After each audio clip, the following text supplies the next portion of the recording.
Hey wild drivers, I just thought I would come out and show you what we did this morning and give you an update on the rocket stove. So here we have the rocket stove. In here you just put a couple of pine cones or some dried up grass, the weeds or whatever else. It funnels through, and then up here you just pop your pan or whatever else. I'd actually take the sides off just to let a bit of airflow through there as well, so it's got more of a suction to come through. But it's a very efficient stove and extremely low fuel. I've got an old potty which I've used here with some rocks just for some birds and frogs and whatever else, and I'm going to put some mint or some spearmint in up there. So this is the garden bed. I've never actually done anything with the back as yet, but we have some Roma tomatoes at the back, and these guys here are the banana capsicums or the jalapenos. I didn't actually write them down, so I've forgotten.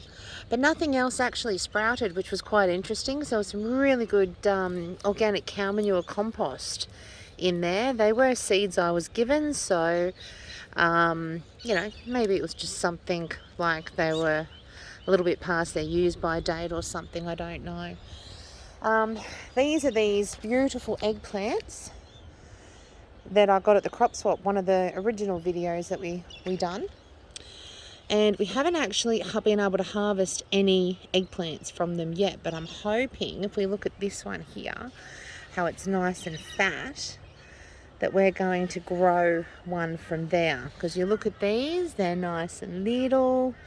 So I'm hoping now it's gotten nice and tall with lots of flowers on it, we're going to be right. Fingers crossed. And this is that tomato tree that we got. The birds are loving my tomatoes, unfortunately, and I haven't been able to grab one from there. Even though I've netted them, they still try and chew through the net. They obviously love this one. So fingers crossed I might get a taste of this one. That's probably one of the smallest ones that's grown on there. Now these are the mulberry trees. Thank you to the Harrisons and Jim Boomba crop swap. I've just popped them in today because, as you can see, we've got beautiful lush green here, and we've got the lower lighter green happening here with a bit of burn and stuff. So I had them in some pots. Maybe all the nutrients went from the pot and they were getting a bit hungry, so I popped it in, ripped up the beans. They're still going. I've popped them in the garden over here. I'll show you those in a moment. And I've just popped them in here for now. I'll transplant them later when we get the food forest happening out the back. So I'll just pause this and we'll go over to the other side. So we have the garden. Now this is what was left of the beans over there. I've left this bad boy on there because I want to... Oh no, he's actually snapped off. Well, good thing I noticed that. I'll take him inside. We've still got some beans happening here. So we'll just leave that and see what it wants to do, and hopefully it'll like its new position.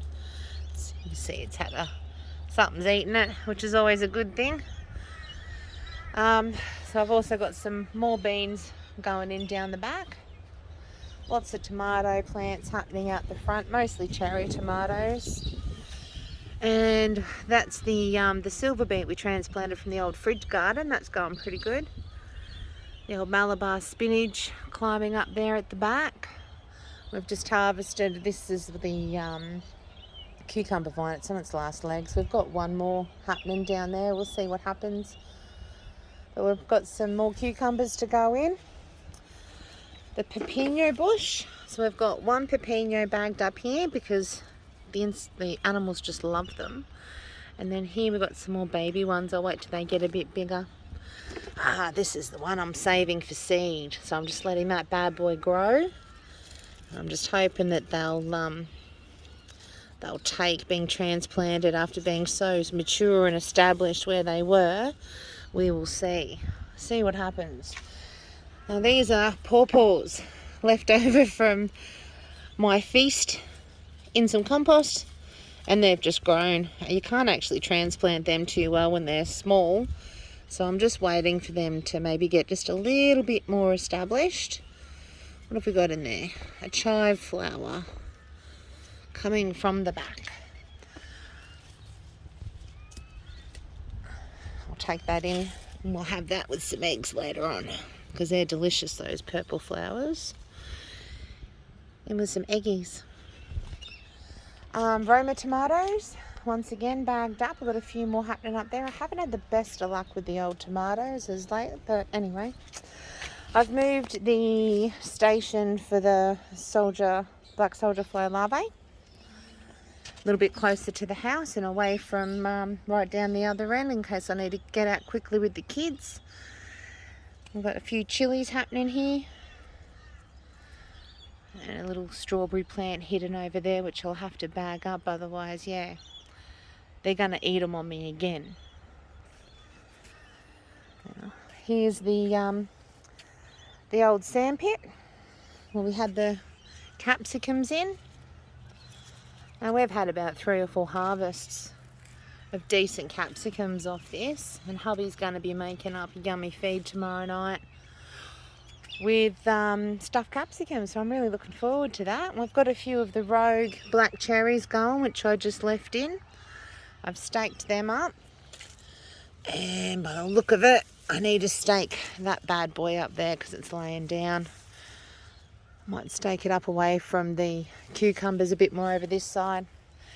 Now these guys here I'm a bit excited about. These are those tiny little baby cherry tomatoes that I showed you with the fermenting video. So I'm really excited. Here we go, we've got one there. I'm really excited to see them come on. I know the kids are just going to love them. They just have so much fun coming out and picking them tomatoes up. So just a small little update. All the corn's gone. All the corn's gone now. We've eaten all that up. A lot of it didn't actually turn out so good. We've got the glass stem corn ready to go for popping. We've tried to pop some out on the outdoor stove, but I got a bit too carried away with the fire and burnt it with the girls one afternoon. That was a bit funny. Yeah, no, we're going pretty good with it all so far. Next step, I'm just waiting on some pavers, and we're going to make an outdoor bread or pizza oven. So that'll be really great to show you. I'll just come back over and show you this one here. The idea with the rocket stove is you put the bricks in and you lay the 3 across. You take that middle one out, so that way, straight away, you've got somewhere to put in for the fire. You build the chimney up. I can even go a bit higher than that. And that fuel in there, the most smallest amount of fuel, and you can cook the biggest feed. And it uses just about nothing. And the ash, once it cools down, you throw it straight in the compost. And then over here, survival of the fittest, the old pumpkin vines. And we've actually got one here. I'm going to have to make sure that that's been fertilised. Oh, never mind. I've taken it off. Probably was a bit past it by the look of it. Yeah, I wouldn't have been able to fertilise that anyway. Well, fingers crossed. We'll see how that baby goes. But it'd be nice to get some more pumpkins. We had to rip the other one out because where I had it, we're trying to move the cars in and out and trailers and whatnot and get dirt in. And it just wasn't feasible. So that was all through here.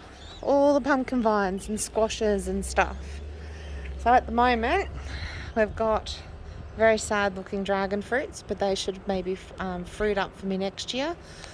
Over there, Giuseppe melons ready to go. And then this morning I had a whole heap of those tomatoes that I've just put in the greenhouse because we're getting a bit chilly now, and I needed to thin them out a bit. So there and there, I got about, I reckon, close to 20 or 30 of them. And then we just got some more leftover tomatoes I threw in here just to see how we go, because we can't get enough of our marties. And some beautiful sage. And some more rogue pawpaws. Can't get enough of me pawpaws. Well, coming through the garden the other day, if anyone can tell me what this little darling's going to turn into, I don't know if it's going to be a cicada or a moth but we're really just watching it every day now to see, because as it gets closer to hatching out, we should be able to see what kind of a butterfly or an insect's inside. That's been pretty cool with the kids. Alright, well, Tribers, I think I've just about spammed you guys enough today. I hope you're all having a fabulous day, and we'll catch us for the next round. Bye for now. Mwah.